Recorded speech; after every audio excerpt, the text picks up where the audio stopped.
Nanay, sa edad mong 50 mahigit, minsan pakiramdam mo parang tapos na ang pinakaimportanteng bahagi ng buhay mo.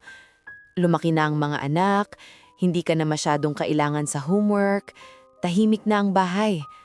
At minsan, may tanang sa isip mo, ano na ang purpose ko ngayon? Noong bata pa ang mga anak, alam mo ang role mo, tagabantay, tagaluto, tagapayo, tagapagligtas. Ngayon, mas madalas kang mag-isa at kapag mas marami kang oras mag-isip, mas marami ring tanong. Pero makinig ka sa akin, ang edad na 50 mahigit ay hindi katapusan. Ito ay transisyon, parang sunset.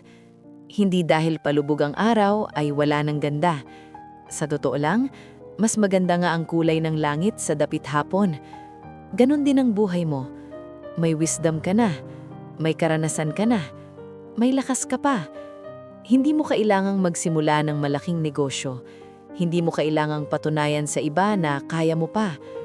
Pwede kang magsimula ng maliit. Mag-aral ng bagong skill online.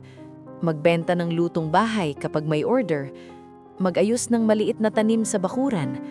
Mag-journal. Maglakad tuwing umaga. Hindi para kumita agad, kundi para maramdaman mong may bago.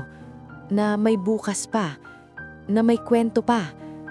Nanay, hindi nasusukat sa income ang halaga mo at hindi rin nasusukat sa edad ang posibilidad mo. Kung naniniwala kang may natitira pang pangarap sa puso mo, mag-comment ka ng hindi pa huli. Dahil totoo, hindi pa huli. Hindi pa tapos ang kwento mo at may magagandang yugto pa na susunod.